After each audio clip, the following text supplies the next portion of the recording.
Hello दोस्तों, कैसे आप सब। इससे पहले वाले वीडियो में आप लोगों ने देखा हमने पॉलीहेड्रॉन का जो बेसिक कॉन्सेप्ट था उसको समझा था और उसके बाद उससे रिलेटेड कुछ क्वेश्चन लिया था। और फिर उसके बाद वाले वीडियो में हमने जो कि आपके एग्जाम में आया हुआ क्वेश्चन था पॉलीहेड्रॉन का।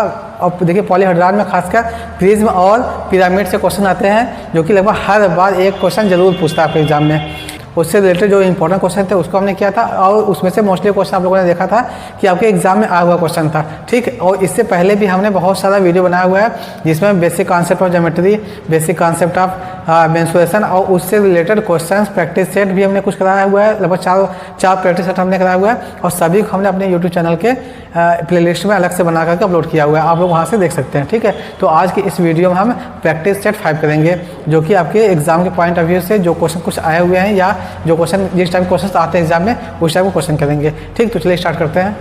देखिए क्वेश्चन नंबर फर्स्ट दिया हुआ है, हाँ, if the sum of 1.5 into 10⁻⁶ and 3.1 into 10⁻⁷ is expressed in standard form as p into 10⁹, ठीक। Then the value of 2p + n, जैसा कि आप लोग देख सकते हो इसकी वैल्यू क्या होगी, ये क्वेश्चन में पूछा है। देखिए दो नंबर दिया हुआ है, एक नंबर ये है और एक नंबर ये है, ठीक। दोनों के सम को दिया है p इंटू 10⁻n के फॉर्म का होना चाहिए। तो हम सबसे पहले लिखते हैं 1.5 इंटू 10⁻⁶ प्लस 3.4 इंटू 10⁻⁷ इक्वल किसके इक्वल आना चाहिए, p इंटू 10⁻n के इक्वल आना चाहिए, ये क्वेश्चन में बोला है।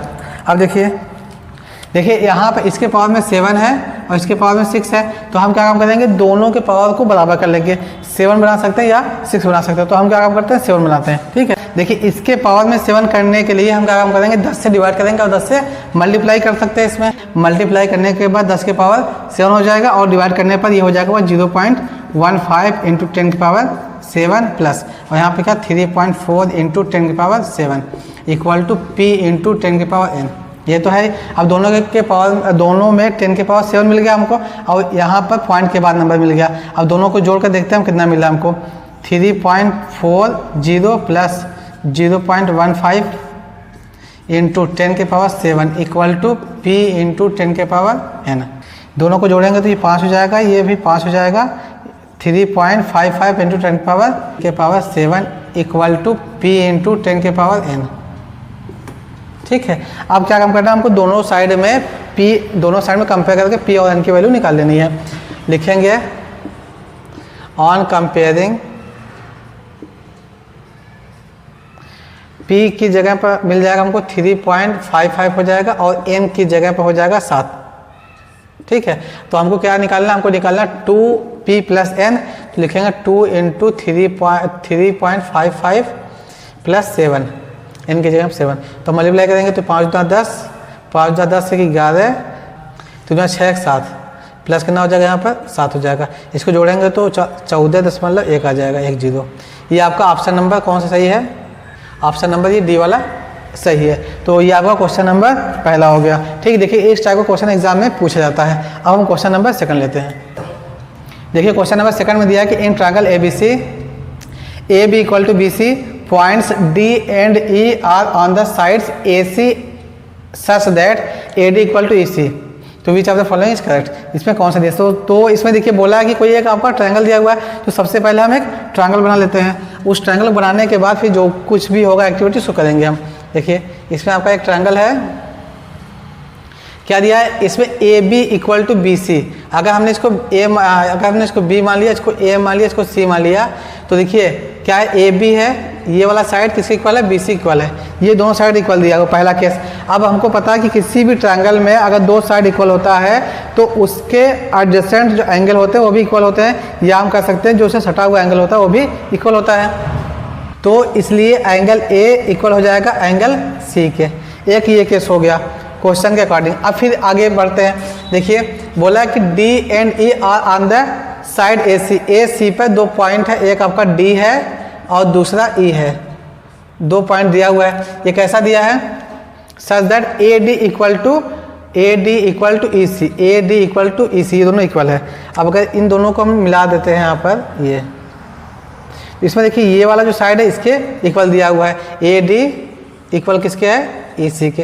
ये क्वेश्चन में पहले से बोल रखा है। तो which of the following is correct. अब इसमें से कौन सा ऑप्शन सही है। अब इसमें देखिए क्या क्या ट्रायंगल लिया है, हम इसको देखते हैं। लिया ए बी ई। अब इसमें ए बी कौन सा है देख लेते हैं। ए है, बी है, ई, ये वाला ट्रायंगल है। तो इस ट्रायंगल को अगर हम अलग से मेंशन कर ले ऐसे, तो ये आपका ट्रायंगल बन गया ए बी ई। अगर इसको हम अलग से बना लेते हैं, सपोज करिए बी है, ए है और ये, इसमें देखिए ये वाला एंगल तो इक्वल है, ठीक। एक ये कंडीशन हो गया। फिर उसके बाद फिर कौन सा क्वेश्चन बोला, बी सी डी बोला है। अब बी सी डी कौन कौन सा है, बी है, सी है, डी है। बी सी डी को भी हमने अलग से बना लिया। बी है आपका, ये सी है और ये डी है। देखिए इन दोनों ट्रायंगल में क्या क्या चीज़ इक्वल है उसको हम यहाँ पर देख लेते हैं पहले। इसमें देखिए एंगल ए एंगल सी के इक्वल है, जैसा कि आप लोगों ने देखा। और फिर ए बी जो है, ए बी है, ये किसके इक्वल है, अब बी सी के इक्वल, बी सी इक्वल। अब दोनों ट्रायंगल में एक एंगल और एक साइड मिल गया है। जब एक एंगल एक साइड मिल गया तो अब हमको चाहिए बस केवल एक चाहिए, जिससे कि हम आसानी से दोनों ट्रायंगल को कॉन्ग्रुएंट प्रूव कर सकते हैं, ठीक है। तो इसके लिए क्या काम करेंगे, देखिए और क्वेश्चन में एक और कंडीशन दे रखा है कि A D equal to E C. देखिए सॉल्यूशन आगे करते हैं। Given A D equal to E C, ये ऑलरेडी दे रखा है। अगर हम दोनों साइड में इसमें जो कॉमन वाला पॉइंट है डी ई ऐड कर दे तो क्या हो जाएगा, लिखेंगे एडिंग जो कॉमन पॉइंट है इसमें डी ई बोथ साइड,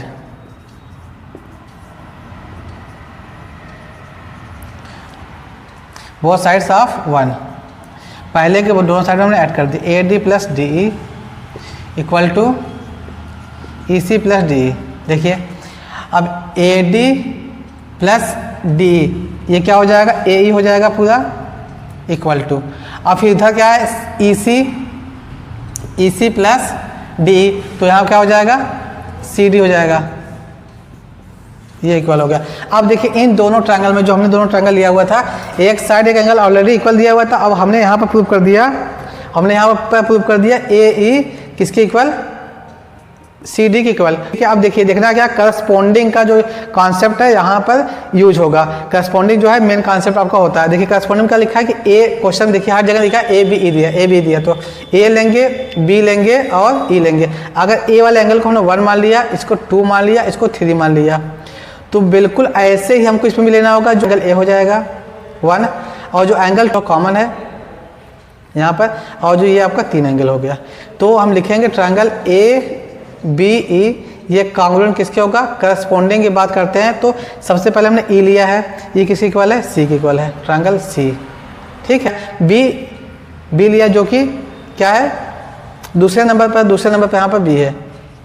फिर उसके बाद जो बचा हुआ है क्या लेंगे, डी लेंगे, हम डी लेंगे। तो ये आपका A B E will be congruent to triangle C B D. ये कौन सा ऑप्शन है आपका, ये आपका ऑप्शन नंबर सेकंड वाला सही है। हमने इसका बिल्कुल करस्पॉन्डिंग का जो बेसिक कॉन्सेप्ट है, हर एक कॉन्सेप्ट को बहुत अच्छे से वीडियो बना करके ट्रायंगल के बारे में अपने यूट्यूब चैनल के प्लेलिस्ट में अलग से उसको अपलोड किया हुआ, आप लोग वहाँ पर जाकर देख सकते हो। लाइन्स एंड एंगल्स है, उसमें ट्रायंगल का पार्ट है, ठीक है।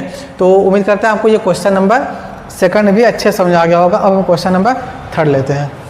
हाँ देखिए क्वेश्चन नंबर थर्ड में दिया है कि if 5607 plus X is a perfect square, अगर ये आपका परफेक्ट स्क्वायर है, then the least value of X, कहने का मतलब ये हुआ कि इसमें जो एक्स का वैल्यू है वो छोटा से छोटा क्या हो सकता है कि रखने पर ये जो नंबर है पूरा का पूरा परफेक्ट स्क्वायर बन जाए, और वो किन दो नंबर के बीच में लाई करेगा, ये आपके क्वेश्चन में बोला हुआ है, जैसा कि आप लोग देख सकते हो। अब देखिए हमको पता परफेक्ट स्क्वायर बनाने के लिए या परफेक्ट स्क्वायर चेक करने के लिए सबसे आसान तरीका होता है लॉन्ग डिवीजन मेथड। तो लॉन्ग डिवीजन मेथड से सबसे पहले हम इसको करके देखते हैं। 5607, इसमें हमेशा हम क्या काम करते हैं, लेफ्ट साइड से पेयर बनाते हैं। तो लेफ्ट से ये बना कि ये बना। अब ये आपका 56 को 56 लाना कोई ऐसा नंबर सोचना होता है जिसका उसी में मल्टीप्लाई करने के बाद ये स्टार्टिंग का नंबर आ जाए। तो अगर हम यहाँ पर 7 लेते हैं तो 7 जा 49 घट गया। अब यहाँ घटाएंगे 16 में से 9 गया, 9 7 16, और ये 2 नंबर उतर गया 7 7 गुना 14 हो गया यहाँ पर, ठीक। अब यहाँ पर क्या लें, अगर हम यहाँ पर 5 ले लेते हैं, सपोज करिए 5 यहाँ पर लेंगे तो 5 यहाँ पर लेना पड़ेगा, 5 से मल्टीप्लाई करना पड़ेगा। तो 5 5 25, बचा 2, 5 चौक 20, 20 2 22, ठीक है, 5 का 5 2 7। अब हो गया 725 और ऊपर कितना है 707 है, घटा देंगे तो -18 आ जाएगा। अगर देखिए 4 बार लेके जाएंगे तो इससे बहुत ज़्यादा कम हो जाएगा। अगर देखिए इसी को अगर हम 4 बार लेके जाते हैं तो क्या मिल जाएगा 144 × 4, तो क्या हो जाएगा 4 चौक 16, 4 चौक 16 17, 4 का 4 1 5, तो मिल जाएगा हमको 576 मिल जाएगा। अगर 707 में से 576 को घटाएंगे 131। अब देखिए 131 आपका बहुत ही बड़ा नंबर है, तो इसलिए हमने क्या काम किया 5 बार मैं लेके गया, जिससे कि ये लगभग इसके मतलब छोटा नंबर मिल गया। तो देखिए जब भी इस टाइप का कोई क्वेश्चन होता है, लास्ट में जो अगर नेगेटिव आता है तो हमको जोड़ना होता है उस नंबर में, इस नंबर में अगर हम 18 जोड़ दें तो ये आपका परफेक्ट स्क्वायर बन जाएगा। ये आपका छोटा नंबर है। या एक पॉसिबिलिटी ये हो सकती है कि इसमें से हम 131 को घटा दें, 131 को घटा देते तब भी ये परफेक्ट स्क्वायर बन जाएगा, और इसको जोड़ देंगे तभी परफेक्ट स्क्वायर बन जाएगा। ठीक है, तो हमको बोला लिस्ट छोटा नंबर बोला, तो इसलिए हमको क्या लेना होगा 18 लेना होगा। अब देखिए 18 किसके बीच में लाई कर रहा है, ये क्वेश्चन में बोला है 18 किसके बीच में लाई करेगा 16 और 19 के बीच में 18 लाई करेगा, तो ये आपका ऑप्शन नंबर 3 वाला सही है, ये वाला ऑप्शन सही है। तो उम्मीद करते हैं आपको क्वेश्चन नंबर 3 का कॉन्सेप्ट और क्वेश्चन नंबर 3 भी समझ आ गया होगा। अब हम क्वेश्चन नंबर 4 लेते हैं। हाँ देखिए क्वेश्चन नंबर 4 में दिया कि angles of a quadrilateral ABCD are such that angle A is to angle B is to angle C is to angle D is 4:5 is 6:3। ये दिया हुआ, तो बोला है कि ये जो ऑप्शन में दिया है ABCD जो trapezium with AD parallel to BC, और ऐसे सेकंड वाला जो ऑप्शन है ABCD trapezium with AB parallel to CD, and third वाला जो ऑप्शन है ABCD is kite with AB equal to AD and BC equal to CD, और जो चौथा है यह ऑप्शन है। ठीक है, जैसा कि आप लोग देख सकते हो। अब देखिए, अब जो इसमें एंगल का रेशियो दिया हुआ है, सबसे पहले हमको क्या करना है कि इस रेशियो का यूज करते हुए क्वाड्रिलेटरल ABCD के सभी एंगल को फाइंड कर लेना होगा। फिर एंगल को फाइंड करने के बाद उसको सम करके देखेंगे कि वो कौन सी प्रॉपर्टी को फॉलो कर रहा है। ठीक, तो पहले जो दिया हुआ एंगल A हमने इसको माना कितना, ये 4 है, 4x मान लिया। फिर एंगल B को हमने मान लिया 5x, एंगल C को मान लिया हमने 6x, और एंगल D को मान लिया हमने 3x। जैसा कि हम हमेशा रेशियो वाले केस में मानते आए हैं, तो हमको पता है किसी भी क्वाड्रिलेटरल में सभी इंटीरियर एंगल का सम 360 होता है, तो सबको जोड़ते हैं। तो 4x + 5x + 6x + 3x equal to 360। अब सबको जोड़ के देखते हैं क्या हो जाएगा, ये 5 4 9 और फिर 6 3 9 9 2 18, 18x बराबर 36 360 हो जाएगा। तो x का जो मान आ जाएगा 18 का 18 18 2 36 20 हो जाएगा। ठीक है, अब जब x का मान आ गया 20 तो सभी एंगल को निकाल लेते हैं। तो एंगल A हो जाएगा आपका, एंगल A में कितना 4x है, तो 4 दूना 8 80 हो जाएगा एंगल A। फिर एंगल B जो है आपका कितना 5 × x है, 5 दूना 10 100 हो जाएगा। और फिर एंगल C जो है आपका, एंगल C जो है कितना हो जाएगा 6 दूना 12 120 हो जाएगा। और एंगल जो D है वो हो जाएगा 3 दूना 6 60 हो जाएगा। ठीक, ये आपका चारों एंगल आ गया। अब जब चारों एंगल हमको मिल गया तो हम क्या काम करेंगे, एक क्वाड्रिलेटर बनाते हैं, बनाकर देखते हैं क्या प्रॉपर्टी फॉलो होगा। देखिए अगर एंगल A + एंगल B कर रहे हैं तो क्या मिला हमको, देखिए मान लिया हमने ये माना A और ये मान लिया B। ये आपका एंगल A आपका कितना 80 है और ये कितना 100 है, दोनों को जोड़ देंगे तो मिल जाएगा 180 डिग्री। और हमको पता है किसी भी ट्रेपेजियम में पैरेलल साइड से जो अटैच जो को इंटीरियर एंगल होता है उसका सम 180 डिग्री होता है। अगर हमने AB और इसको मान लिया C, इसको मान लिया D, AD और BC को पैरेलल मान लिया तो इसका सम 180 आ रहा है। जब ये आ रहा तो ये भी इसका और इसका भी सम 180 आना चाहिए। तो देख लेते हैं D कितना है आपका, D है 60 और C कितना है 120 है। तो दोनों को जोड़ देंगे तो ये भी मिल जाएगा हमको 180 मिल जाएगा, यहाँ भी और यहाँ भी दोनों को जोड़ देंगे तो 180 मिल जाएगा। तो इसका मतलब ये हुआ कि जो ये क्वाड्रिलेटरल है ये एक ट्रेपेजियम है, और ट्रेपेजियम भी कैसा है जिसमें AD पैरेलल टू BC के होना चाहिए। अब AD पैरेलल टू BC, तो ये आपका ऑप्शन नंबर फर्स्ट वाला सही है। तो उम्मीद करता हूँ आपको क्वेश्चन नंबर 4 अच्छे समझ आ गया होगा। अब हम क्वेश्चन नंबर 5 लेते हैं। हाँ देखिए क्वेश्चन नंबर 5 में दिया है BA को मल्टीप्लाई किया गया 6 से और जो आंसर आया है A78 आया है। तो बोला है इसमें कि A और B जो कि डिजिट है वो क्या क्या है। ठीक है, इस क्वेश्चन में ये बोला है। तो देखिए ये 4 ऑप्शन दिया हुआ, इस चारों ऑप्शन को लेकर के देखिए यहाँ पर क्या 8 है, तो अब 6 का मल्टीप्लाई ए में करेंगे तो ए की जगह पर क्या रखें कि हमको 8 मिल जाए। अगर हम ए की जगह पर 8 रखेंगे तो 8 6 48, 8 एक मिल सकता है ये, और यहाँ पर रख सकते हैं, ये भी रख सकते हैं, ये भी रख सकते हैं, ये 4 ऑप्शन हो सकता है। तो हम क्या काम करते हैं कि एक को रख कर देखते हैं। अगर हमने ए की जगह पर हमने रखा 8 और बी की जगह में 4 रखा, तो ये जो बनेगा आपका बी कितना 4 है, यहाँ पर 8 है, मल्टीप्लाई करना है, 8 6 48, 4 6 24, 24 4 28, ये क्या बन गया आपका 288 बन गया। जो यहाँ जबकि यहाँ पर क्या आना चाहिए, लास्ट में 78 आना चाहिए, यहाँ पर 88 आया, तो ये वाला आपका ऑप्शन नंबर पहला गलत है, ये नहीं होगा। ठीक है, अब दूसरा देखते हैं। दूसरे में क्या है, बी की जगह पर रखना है 6 और ए की जगह पर रखना है 3 और मल्टीप्लाई किससे करना है, 6 से मल्टीप्लाई करना है, तो 6 3 18 हो जाएगा और 6 6 के 36, 36 1 37, 37, ये आपका मिल गया सेम नंबर। तो इसका मतलब क्या, सेकंड वाला ऑप्शन सही है। ठीक, तो ये आपका क्वेश्चन नंबर 5 भी हो गया। तो उम्मीद करता हूँ आपको ये क्वेश्चन नंबर 5 भी समझ आ गया होगा। अब हम क्वेश्चन नंबर 6 लेते हैं। देखिए क्वेश्चन नंबर 6 ये दिया हुआ है, इसमें हमको क्या करना है, 2x + 3 की वैल्यू निकालनी है। तो जो दिया हुआ है सबसे पहले हम उसको लिखते हैं। देखिए 2x - 3 को मल्टीप्लाई किससे किया गया, x + 4 से, plus 2x - 3 x - 1 equal to 4x² + 2x - 11। ये आपका क्वेश्चन दिया हुआ है। तो हम क्या काम करेंगे, सबसे पहले इस सब का जो भी है मल्टीप्लाई करके इसको सिंप्लीफाई कर लेंगे। अब देखिए इसमें से एक उठाएंगे, इसमें मल्टीप्लाई करेंगे और इसका मल्टीप्लाई इसमें करेंगे, तो ये जाएगा आपका 2x² - 3x हो जाएगा। ठीक, फिर वही काम इसके साथ भी करना है, इसको उठाना है, इसमें मल्टीप्लाई करना है, फिर इसको उठा कर इसमें मल्टीप्लाई कर देना है। तो क्या हो जाएगा, यहाँ पर प्लस हो जाएगा 8x हो जाएगा -12, एक ये हो गया। अब फिर जो दूसरा बचा हुआ इसको मल्टीप्लाई करते हैं, बाहर सबके 2 लगा हुआ तो 2 अभी बाहर लगा देते हैं। अब मल्टीप्लाई करते हैं, इसका मल्टीप्लाई इसमें कर देंगे तो x² हो जाएगा, फिर इसका मल्टीप्लाई इसमें कर देंगे तो -3x हो जाएगा। अब -1 का उठा कर मल्टीप्लाई करेंगे x में, -x हो जाएगा, फिर इसका मल्टीप्लाई इसमें कर देंगे तो -+3 हो जाएगा, ये ब्रैकेट। और बाहर क्या है, 4x² + 2x - 1 -11, ये तो पहले से दे रखा है।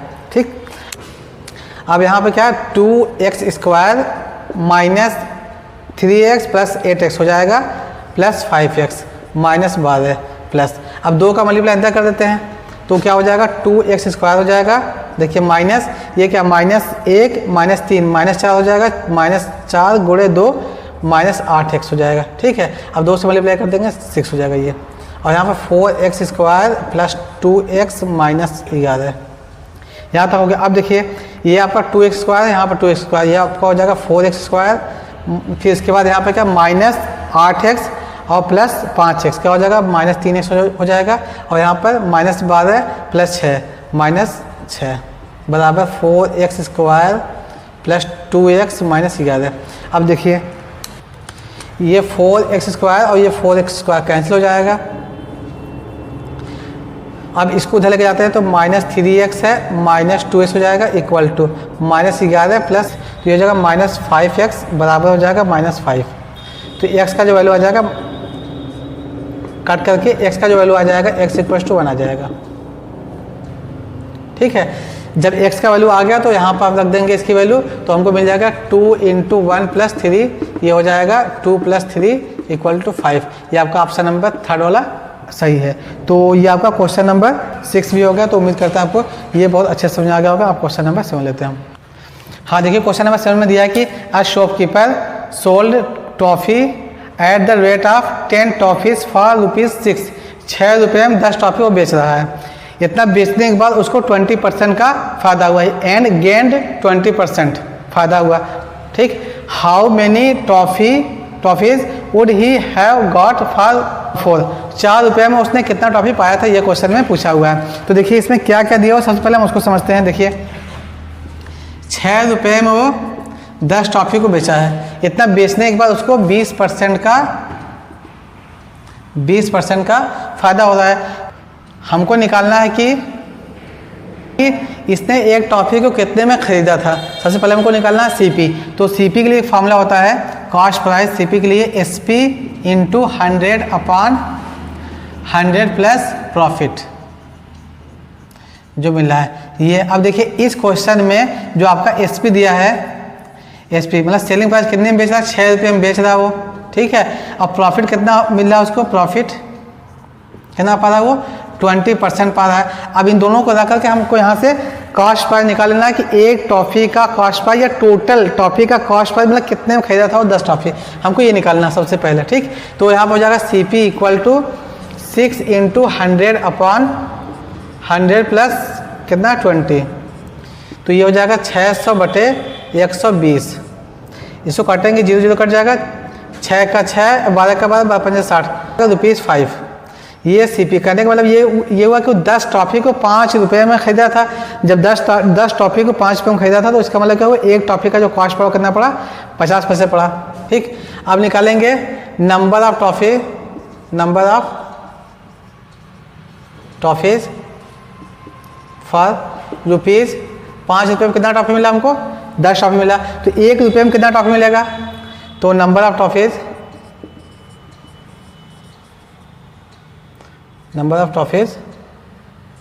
फॉर रुपीज़ 1 रुपये में कितना मिलेगा, 10/5।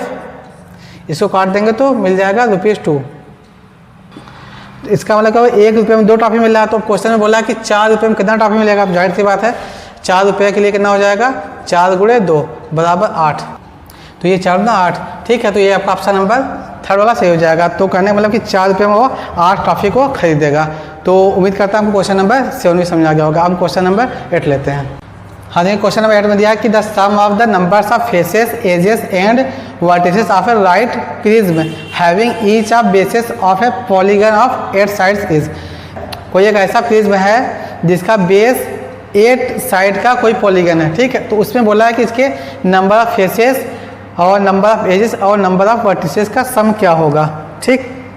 देखिए, हमने इससे पहले वाले वीडियो में बहुत ही डिटेल में इसका फार्मूला बताया था कि जब प्रिज्म होगा या पिरामिड होगा तो उसके फेस, एज और वर्टिसेस निकालने के लिए क्या फार्मूला होता है। तो लिखेंगे फॉर प्रिज्म के लिए जो फार्मूला होता है, नंबर ऑफ फेसेस के लिए n+2 होता है, और यहाँ पर दिया है n = 8 दिया है, तो क्या हो जाएगा 8 + 2 10 हो जाएगा। ये फेस इसका 10 हो गया। अब फिर वर्टिसेस के लिए हमने बताया था 2 × n होता है, तो 2 × 8 8 × 16 हो जाएगा वर्टिसेस इसका। और फिर एजेस के लिए हमने बताया था एज इक्वल टू होता है 3 × n होता है, तो एज इक्वल टू 3 × 8 8 × 24 हो जाएगा एज, ठीक है। ये तीनों चीज़ निकल गया। अब क्वेश्चन में बोला है कि सबका सम, तो सबका सम मतलब face plus vertices plus edge का सम पूछा है। तो आपका फेस आया है 10 और ये है 16 + 24, सबको जोड़ देंगे तो 10 + 24 + 16 40, 10 50। ये आपका ऑप्शन नंबर 4 वाला सही है। तो सभी का सम कितना आ जाएगा, 50 हो जाएगा। तो ये आपका क्वेश्चन नंबर 8 भी हो गया। अब हम क्वेश्चन नंबर 9 लेते हैं। हाँ देखिए, क्वेश्चन नंबर 9 में दिया है कि in a quadrilateral ABCD angle C = 72 और एंगल D = 80। अब बोला है कि bisector of angle A and B meet at a point O, what is the measure of AOB। तो सबसे पहले हम एक क्वाड्रिलेटर बनाते हैं। देखिए, आपका ये कोई क्वाड्रिलेटर है ABCD। इसमें बोला है कि एंगल जो C है ये आपका 72 डिग्री है और एंगल D है ये आपका 80 डिग्री है। अब बोला है कि बाइसेक्टर ऑफ एंगल A और बाइसेक्टर ऑफ एंगल B दोनों ऊपर मिल रहे हैं, तो हमको एंगल AOB का वैल्यू निकालना है, ठीक है।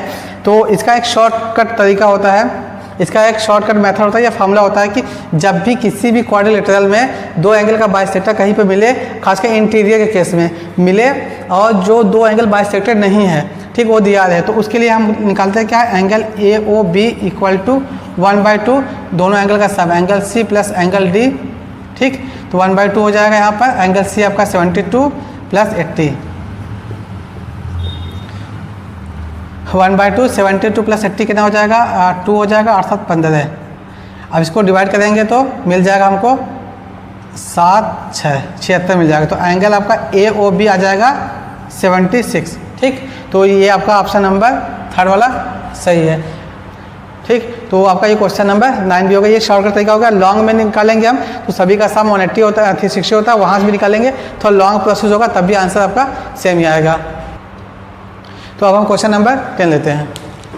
हाँ देखिए, क्वेश्चन नंबर 10, देखिए क्वेश्चन नंबर 10 में दिया कि the sum of all interior angle of a regular polygon is 1080 degree, what is the measure of its each interior angle, हर एक इंटीरियर एंगल का मेजरमेंट क्या होगा।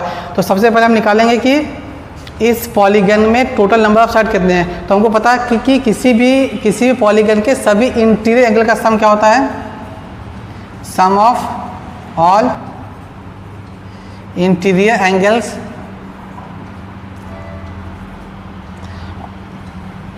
Of a regular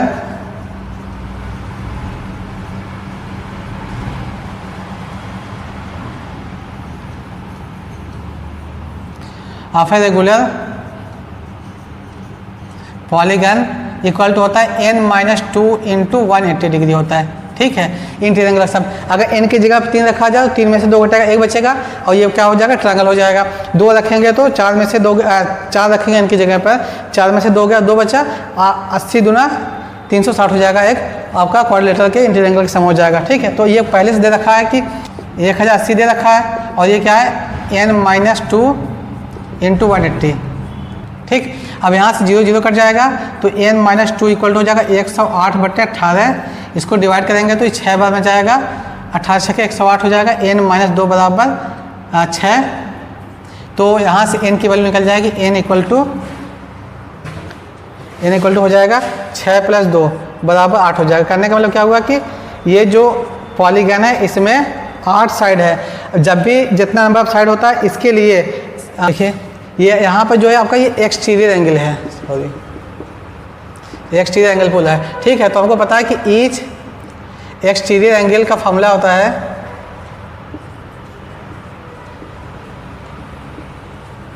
equal to होता है 360/n, नंबर ऑफ साइड होता है, सभी एक्सटीरियर एंगल के लिए फॉर्मूला होता है। ठीक, तो यहाँ पर क्या हो जाएगा आपका 360/n की जगह पर 8 है, इसको डिवाइड करेंगे तो मिल जाएगा हमको 2 से काटेंगे तो 180 हो जाएगा, यहाँ 4 हो जाएगा, काटेंगे तो आ जाएगा 45 डिग्री। ठीक है, तो सभी इंटीरियर एंगल जो एक्सटीरियर एंगल जो होंगे वो कितना होंगे, 45 डिग्री होंगे। तो ये आपका क्वेश्चन नंबर 10 भी हो गया। तो उम्मीद करता हूँ आपको ये क्वेश्चन नंबर 10 में समझ आ गया होगा। तो आज की इस वीडियो में पसंद आई, मिलते हैं नेक्स्ट वीडियो में नए कॉन्सेप्ट नए चीज़ों के साथ। तब तक के लिए bye bye and take care.